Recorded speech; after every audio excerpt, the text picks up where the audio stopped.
Continuamos en esta hermosa hora con las respectivas clases de excelencia ministerial. Vamos a la clase número 13.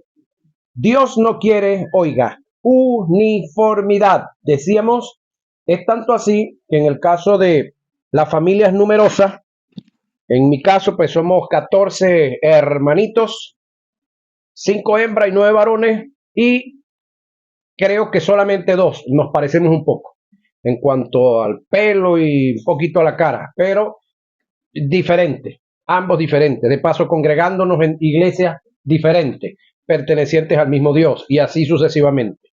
Ahora, Dios no quiere uniformidad. El conjunto de la deidad, oiga, trabaja en la diversidad, pero en unidad. Es decir, ellos son diversos en las acciones, pero uno en las intenciones. Es lo que podemos decir también que trabajan en cooperatividad. Son cooperativos. Cada quien tiene un quehacer, pero cada quien apoya al otro en ese quehacer. Entonces, en 1 Corintios 12, 4 y 6 dice que el Padre trabaja con las operaciones, el Hijo con los ministerios y el Espíritu Santo con los dones. Fíjate esto. En Hechos 10:38 dice que el Padre es el que unge, Cristo es el ungido y el Espíritu Santo es la unción. Como resultado de esta acción que se produjo dentro del ministerio de Jesús, sanidades, liberaciones, expulsión de demonios, gente alimentada de una forma milagrosa y de diferentes maneras, pero cada quien cumplió una función, ¿sí? Cada uno de ellos ocupaba un espacio. Ahora, podemos notar que hay una diversidad en las acciones, pero uno en las intenciones. Este debe ser el carácter de la iglesia, que haya una comunión. ¿Qué es comunión? Común unión, independientemente de que en las acciones seamos diferentes. Pablo en 1 Corintios 12:7 dice que a cada uno le es dada la manifestación del Espíritu para provecho. ¿Para provecho de quién? ¿Sabía usted que los ríos no beben su propia agua? ¿Sabía usted que los árboles no comen sus propios frutos? ¿Sí? ¿La vaca no bebe su leche? ¿La cabra no bebe su leche? Es decir, nosotros somos y estamos para servirle a otros. ¿Las matas no comen sus propias hojas? ¿Sí?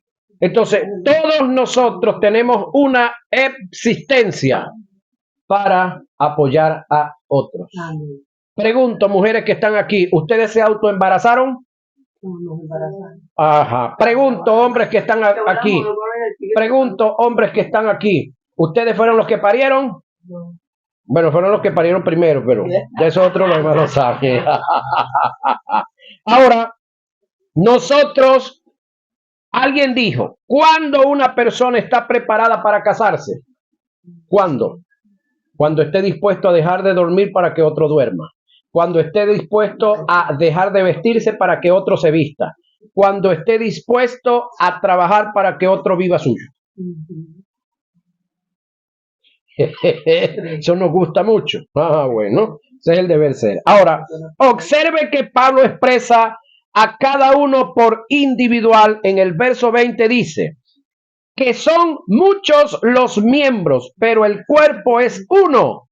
Aunque cada miembro ocupa una función en el cuerpo, sigue siendo uno, porque hay una unidad sin uniformidad. Muchas veces confundimos la unidad con la uniformidad. Y te doy un ejemplo. Dios me hizo un llamado al ministerio de maestro y me dio una misión y una visión, pero no puedo pretender que un pastor o el cuerpo de ministros deje de hacer lo que Dios les encomendó para que ellos emprendan a hacer lo que Dios me mandó a hacer a mí. La unidad está en que, sin dejar de hacer lo que Dios les mandó a hacer a ellos, presten la colaboración en lo que Dios me mandó a hacer a mí y viceversa también. Lo mismo haría yo con ellos. La unidad consiste en que, siendo diferentes llamados y visión, nos prestemos el apoyo mutuo para que cada uno pueda alcanzar la visión que al fin nos llevará a un denominador común: implantar el reino de Dios. La unidad en la diversidad. Efesios 4:11 nos presenta 5 dones ministeriales que por ende tienen diferentes funciones. Toma en cuenta que al final de cada expresión, cuando nombras los dones, aparecen una letra S: apóstoles, evangelistas, profetas, pastores y maestros. Esa S, según el griego, no solo indica pluralidad, sino diversidad o versatilidad o diversidad. Es decir, lo que quiere expresar el texto no es que tan solo Dios tiene muchos apóstoles, sino que tiene diferentes tipos de apostolados. Dios no solo tiene muchos evangelistas, sino diferentes tipos de evangelistas. Y así se dan con los demás ministerios. Según este texto, podemos ver la diversidad en los ministros, pero debe haber una unidad en ellos. Todos no son iguales, ni operan iguales, pero tienen un denominador común y a eso se le llama unidad. En el verso 16 de Efesios 4, Pablo dice que los ministerios tienen que unirse como las coyunturas, y en esto podemos ver la unidad en la diversidad. Reitero, la propiedad de las coyunturas en el cuerpo está en que al unirse le proporcionan al cuerpo 3 funciones que son determinantes para beneficio del cuerpo, que son unidad, movimiento y sostén. La unidad tiene que ver con la comunión, el movimiento con la vida de actividad, el sostén con la solidez. Entonces usted puede observar y ver su mano. ¿Sí? Mire su mano. ¿Qué sostiene su mano aquí al brazo? La coyuntura. ¿Qué sostiene el brazo, creo que al antebrazo? Otra coyuntura. Y así sucesivamente. Pregunto, ¿cómo se vería usted sin esa mano y sin ese brazo? Ajá, trum. Entonces, ¿qué producen? Unidad, movimiento y sostén. ¿Unidad es qué? Unidad es lo que produce la coyuntura entre la mano y el brazo. Y lo que produce aquí, la coyuntura con el brazo y el antebrazo. Entonces, ¿qué produce? Mira, movimiento, unidad, que están unidos y pueden sostener lo que sea. Ese es el trabajo de los 5 ministerios. Unidad, movimiento y sostén. ¿Será que eso lo practican nuestras confraternidades? ¿Sí? ¿Será que eso lo practican las demás congregaciones o ellos se creen los únicos Ellos se creen los elegidos, se creen los dueños de la, pudiéramos decir, de la parroquia. Ahora, cuando ellos necesitan para llenar su ego, para llenar sus planes, ahí sí tienen los tontos. Por eso es que este ministerio poco lo quieren, porque dice estas verdades. Pero cuando los demás necesitan, tú estás ocupado. Y es cierto, nosotros como ministros no vamos a decirle a ustedes que dejen de hacer lo que tienen que hacer, pero sí que presten un momentito su espacio para que podamos llevar a cabo en conjunto el trabajo. El pastor en el área pastoral, el apóstol en el área de apostolado, el evangelista en su área de evangelista, el maestro en su área de maestro y el profeta en su área de profeta. Pero todos ubicados en un solo fundamento, que es la palabra. En un solo fundamento, que es la palabra. Todos en una unidad. No en uniformidad. No queremos uniformidad, sino unidad. Así como Dios, ¿sí? Es un compuesto de tres seres, pero que trabajan en unidad, nosotros también lo podemos hacer. Ahora, el detalle está que nos propongamos hacerlo. Observe que Pablo expresa a cada uno por individual.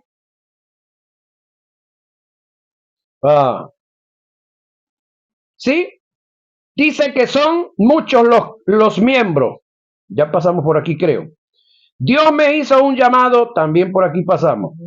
Lo mismo haría yo con ellos. La unidad consiste en que, teniendo diferentes llamados y visión, nos prestemos el apoyo mutuo para que cada uno pueda alcanzar la visión que al fin nos llevará a un denominador común.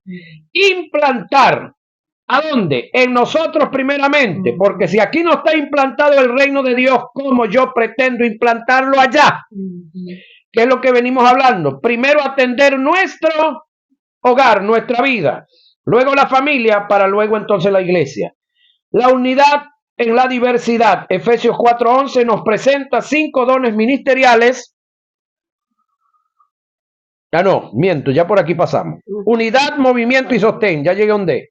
La unidad tiene que ver con la comunión, el movimiento con la vida de actividad, el sostén con lo sólido o la solidez. Si los ministerios como coyunturas no se unen, el cuerpo, que es la iglesia, no alcanzará. La comunión no se mantendrá en actividad y nunca tendrá solidez. Oí de un pastor argentino que él dijo que él no oró más por la unidad. Él dijo que él no perdía más su tiempo orando por la unidad. Ya va, y es que orar por la unidad es perder tiempo cuando no se practica así. ¿Sí? Entonces él dejó de trabajar por su ministerio. ¿Cómo así? Bueno, él ahora determinó irse a todos los barrios donde sabe que hay una iglesia, con un grupo de su iglesia, busca la hora del culto allá y allá les cae para acompañarlo a ellos en sus cultos. No para irles a imponer el culto, no, para acompañarlos con ellos en sus cultos. Porque ya él dejó de trabajar por su ministerio y él ahora está trabajando por el cuerpo de Cristo. Se levantaran gente así por aquí, sería bueno. Claro, él es un hombre que tiene la iglesia abierta desde las 6 de la mañana hasta las 12 de la noche. Y un predicador venezolano fue invitado a predicar allá y le dice él, che, ¿a qué hora quieres predicar? Perdón, le dice, sí, ¿a qué hora? El predicador venezolano le dice, hermano, ¿y a qué hora es el culto? ¿A qué hora me van a pasar a predicar para yo mentalizarme, para yo estar ya preparado psicológicamente? Porque teológicamente yo estoy preparado, pero psicológicamente quisiera estar ubicado. Y el pastor le dice, che, ¿a qué hora quieres predicar? Le dice, no, pero dime tú, ¿a qué hora es el culto? ¿De qué culto me estás hablando? Nosotros abrimos la iglesia a las 6 de la mañana y la cerramos a las 12 de la noche. 5 cultos diarios. ¿En cuál de ellos quieres predicar? Ay, y aquí con uno ya estamos fastidiados. Pero a veces no es por el culto y no es por el predicador, sino por algunas cosas que se hacen que a cualquiera lo fastidia. Donde no hay unidad, no hay fuerza. Donde no hay fuerza, no hay poder. La falta de unidad produce una fragmentación o desintegración en el cuerpo. La unidad, para bien o para mal, desata poder. Oiga, tenemos el ejemplo bíblico de la Torre de Babel. Se unieron para un objetivo y eso generó fuerza y poder. Génesis 11, 1 y 9. Jesús dijo que si Belcebú echa fuera a Belcebú, su reino está dividido y pronto a desaparecer. Mateo 12, 25 y 26. Todo lo contrario, cuando existe la unidad, hay fuerza, solidez y poder. Eclesiastés registra que el cordón de 3 dobleces no se rompe porque en la unidad de los 3 cordones hay fuerza, hay poder. Eclesiastés 4, 12. Yo pienso que la desgracia más grande que sucedió en el mundo fue debido a la falta de unidad.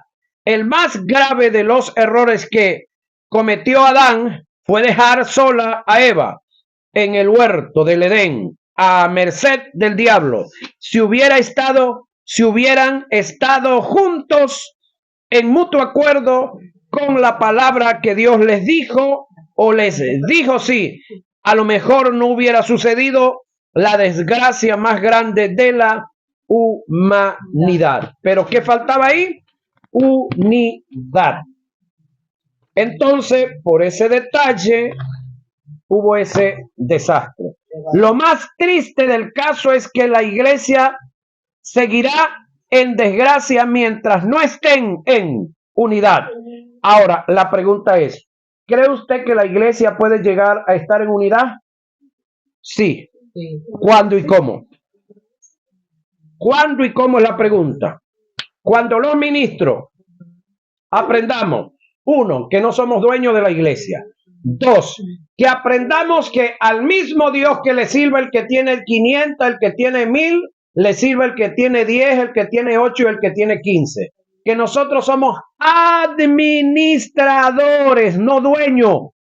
Cuando dejemos de trabajar para mi ministerio, cuando dejemos de trabajar para mi organización, cuando dejemos de trabajar para mi iglesia y aprendamos a trabajar para el reino.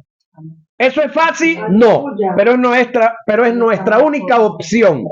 Cuando la iglesia puede unirse, cuando vea a los ministros, cabezones que la dirigen unidos. Del resto es imposible. Ahora, mientras no estén en la unidad, un pueblo unido, por duro que sea el objetivo, logra alcanzar por causa de la unidad. Pues le servimos a un Dios que tiene todo el poder del universo. Somos el pueblo con mayor capacidad que existe en el mundo, pero sin unidad, en parte estamos desprovistos e indefensos. Acuérdate siempre de esta frase: la unidad, para bien o para mal, desata poder. Se puede estar juntos y no estar de acuerdo, por supuesto. Lo importante no es estar juntos, sino de acuerdo. En los registros del libro de Amós dice que no pueden andar 2 juntos si no estuvieran de acuerdo. Amós 3:3. Observe que el texto no dice que no pueden estar, dice que no pueden andar, que tiene que ver con propósito. Jesús dijo que si 2 o 3 se pusieran de acuerdo, y pidieran algo, les será hecho. Mateo 18, 15 al 22. Observe que Jesús no dijo si estuvieran juntos, dijo que si se pusiesen de acuerdo. Los salmos registran la fuerza que hay en la unidad. El texto dice: mira cuán bueno y cuán delicioso es habitar los hermanos juntos en armonía. Salmo 133:1. Observe que lo bueno y lo delicioso no es estar juntos, sino estar en armonía, que indica unidad. Y dice, porque allí donde en la unidad envía Jehová bendición y vida eterna, según Hechos 2:1, el Espíritu Santo descendió sobre los que estaban unánimes juntos. Observe que no solo estaban juntos, sino unánimes, en un solo sentir. En los pasajes que analizamos se mantiene el principio. Lo importante no es estar juntos, sino estar de acuerdo, porque se puede estar juntos y no estar de acuerdo, y se puede estar de acuerdo y no estar juntos. Usted agarra 10 perros y 10 gatos y los encierra en un mismo lugar, podrán estar juntos, sí, pero por naturaleza sabemos que no estarán de acuerdo. Dios no quiere sectarismo, ni que haya excepción ni acepción de persona. Hechos 10:34, Santiago 2:9, sino que nos aceptemos tal y como somos, que no haya competencia ni envidia, que nos tratemos como sujetos, que no utilicemos a la persona como si fueran objetos, viviendo en estos principios de unidad, es que podemos alcanzar el objetivo de Dios en el mundo, que establecer que en el mundo, que es establecer su reino. Para alcanzar el objetivo de Dios es necesario que exista la unidad en la diversidad, en los líderes como líderes y en el liderato en la iglesia y en la iglesia como cuerpo. Muy importante. Sí, es necesario que haya unidad en la diversidad. En cuanto al líder, sabemos que el único que está en capacidad de recibir la visión de parte de Dios para la iglesia es el líder que Dios tiene al frente de la obra. Pero si el líder no comparte y transmite la visión a sus líderes y a su iglesia, nunca podrá alcanzar la visión. El líder no puede tomarse la visión para él solo. El líder debe delegar. Él no puede hacerlo todo. Cuando un líder no delega, es porque no está seguro de su posición, posesión, autoridad. En el líder no debe haber celo, rivalidad, competencia, envidia. No debe haber una imposición. El buen líder no impone, expone. El líder debe conocer que en el ministerio no se compite, se avanza. El buen líder siempre lleva un motivo correcto en su corazón para ejercer el liderato. Lo único que lo mueve es la visión que Dios le entregó. En conclusión, un líder nunca debe apropiarse de la visión, la debe compartir, transmitir y otorgar a los líderes y a su pueblo. En cuanto a los líderes y la iglesia, los líderes que estén sujetos al líder o pastor y la iglesia como el cuerpo debe entender que nunca tendrán una visión propia mientras estén bajo la cobertura de un líder o ministro. Dios nunca entregará la visión, a un pueblo ni al líder que esté bajo la cobertura ministerial. La visión del ministro que está al frente de la obra debe ser la visión de los ministerios adjuntos y de la iglesia como cuerpo. Lo difícil del caso es que muchas veces cuando hay quien delegue, no hay quien asuma. Y cuando hay quien quiera asumir, no hay quien quiera delegar. En conclusión, para alcanzar la visión, debe haber la unidad en los líderes y en la iglesia como cuerpo. El ministerio como don de Dios.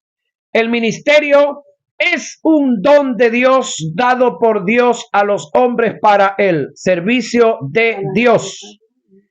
Y su obra no es algo de mi propiedad que lo ejerzo como yo quisiera, cuando quisiera y donde quisiera. Es algo que es de Dios. Hay quienes hacen del ministerio un cargo, una posición para adueñarse de la obra de Dios. No sabiendo, que la obra es de Dios, no es mía, no es de yo, es de Dios. Dejar de ser ministro y se convierten en cacique o dictadores, entrando en el despotismo y la tiranía. Hay que tener cuidado que nuestro corazón o nuestros ojos no estén puestos en la obra del Señor, sino en el Señor de la obra, porque el ministerio que recibimos, lo recibimos de Dios para la iglesia y no de la iglesia para Dios. Estar en el ministerio es como estar en una gran empresa, que cuando el patrón decida cambiarte de lugar, debe ceder a ese cambio. Dios es quien decide dónde y cómo, cuándo ejercer el don ministerial. Roy Durman le hizo una pregunta a Dios y le dijo: Señor, si para lograr hacer en un hombre tu voluntad necesitas que en él haya fe y disposición, ¿por qué lograste hacer en Jonás lo que lograste hacer si en él no había ni fe ni disposición? Dios le respondió: debes tomar en cuenta que en Jonás se dieron 3 factores que determinan que yo haga mi voluntad en un hombre. Primero, el hombre debe y tiene que estar seguro de que fue llamado para hacer lo que está haciendo. Jonás fue el hombre que yo llamé para hacer lo que hizo. Segundo, el hombre tiene que estar en el lugar que yo lo quiero. Jonás estaba en el lugar que yo lo quería, en Nínive. Tercero, el hombre tiene que estar en mi tiempo, Kairos, para lo que quiero hacer con él. Jonás estaba en mi tiempo para lo que yo quería hacer en Nínive. Esto indica que tú puedes ser el hombre, estar en el lugar, pero si no estás en mi tiempo, vas a fracasar. Por igual, puede ser el hombre, estar en mi tiempo, pero si no estás en el lugar, vas a fracasar. Como nunca habrá un lugar y un tiempo si no eres ese hombre. Cosas que pueden causar la ruina en un ministerio. No trates de imitar a nadie. Tú tienes tu propia visión, tu propia personalidad y un llamado específico. Acuérdate que en el ministerio existe la pluralidad y la diversidad. Cuando Pablo en Efesios 4:11 hace mención a los ministerios en cada término para referirse a ellos, en su culminación aparece la letra S, que no solamente indica pluralidad, sino versatilidad, por lo que indica que Dios tiene muchos pastores, pero son diferentes tipos de pastores. Hay muchas formas de pastorear y así sucesivamente con los demás ministerios. Deje el espíritu de competencia, envidia y celo. Debe estar seguro de lo que Dios te llamó a hacer. No hay nadie en este mundo que pueda ocupar el lugar que Dios te ha dado. Un ministro debe estar seguro de su uno de los indicativos que te enseñan que no te estás moviendo en la competencia, envidia y celo ministerial es cuando delegas responsabilidad e inviertes en otros ministros o ministerios. Tu tiempo, bienes materiales y didácticos. Incluye a tu familia en el ministerio que Dios te ha dado, no los descuide. Josué dijo, yo y mi casa serviremos a Jehová. Si no sabes administrar tu hogar, ¿cómo podrás administrar y ministrar las cosas de Dios? Pablo en su carta dice que el obispo o el ministro debe ser un buen administrador de su hogar. Primera a Timoteo 3:4, Tito 1:6. Descuidar tu hogar, descuidas el ministerio. Debes entender algo. Nunca podrás construir un ministerio sobre los escombros de un hogar en ruina. No te independices de Dios para ejercer el ministerio. Jesús dijo, sin mí nada podéis hacer. Juan 15:5. Si Jehová no edificare la casa, en vano trabajan los que la edifican. Si Jehová no guarda la ciudad, en vano vela la guardia. Salmo 127:1. La obra de Dios solo la puede llevar a cabo Dios. No descuides tu vida devocional. Hechos 4:6. Lo que hagamos en Dios depende de lo que seamos en Él. Pasemos más tiempo con el Señor de la obra que con la obra del Señor y seremos más efectivos en su obra. Esfuérzate, dedícate y ocúpate en el ministerio que Dios te ha dado. Dios no trabaja con negligente en el ministerio. Tenemos que ser diligentes, esforzados, sin escatimar esfuerzos. Mateo 25:29. Dios le dijo a Josué, esfuérzate y sé valiente, y yo estaré contigo. Josué 1:6-7. Por igual le dijo a Esdras, levántate y pon manos a la obra, yo estaré contigo. Esdras 10:4. Dios está dispuesto a bendecir, oiga, la obra de tus manos en tu esfuerzo y dedicación. Deuteronomio 2:7, 2:8 y 39. ¿Sí? Dios puso en ti el don ministerial. De ti depende que lo pongas en producción. Proverbios 6:9-11, 10:4, 23:21, 38:9 dice que en la flojera y en la negligencia viene la escasez y la ruina. No esperes que Dios te lo dé todo. Ya Él hizo la obra. Obra tú en lo que Él ya obró. Sé íntegro en todas tus acciones. Apártate del pecado. La vivencia es factor determinante para tener éxito en el ministerio.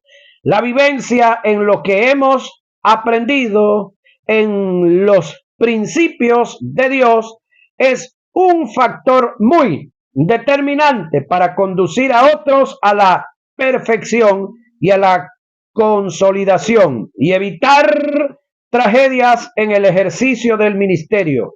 Los apóstoles instaron mucho acerca de la vida intachable en la que nos debemos conducir para apacentar la grey de Dios. De esto ya tratamos en el tópico pasado. No seas pesimista, sé optimista en el ministerio que Dios te ha dado. Un buen líder nunca se conforma con lo que hasta ahora ha alcanzado. Siempre quiere más. Ten en cuenta que en Dios nunca se termina de conseguir. Siempre hay que buscar. Debemos sufrir de complejo de inferioridad positiva y nunca conformarte con lo que tiene. No aspiremos menos de lo que Él nos ha dado y aspiremos más de lo que tenemos. Acuérdate que el peor enemigo que tiene una persona para alcanzar el éxito es el desánimo, falta de amor al llamado, falta de amor al llamado ministerio que Dios te hizo. En el Evangelio de Juan nos da un ejemplo claro de cómo el amor es una fuerza necesaria y vital para que nos impulse a ejercer el ministerio. Juan 21, 15 y 19. Alguien dijo que el poder y la fuerza de un ministro o de un ministerio está en proporción directa de acuerdo, de cuánto ames el llamado que Dios te hizo. Hay dos cosas que debemos amar incondicionalmente después de Dios: el llamado que Dios nos hizo y el objetivo de el llamado que Dios nos ha hecho. Amén. Amén. Este texto es tomado de la guía de estudios de excelencia ministerial de la Escuela Jesús Soberano Señor, inscrita en el Ministerio de el Poder Popular para el Interior y Justicia y Dirección de Justicia y Culto bajo el número 5756 del 0706 del 1994. Se acabó lo que se daba, señoras y señores. Deseo un aplauso a usted mismo, pues. No, así tan pichirre.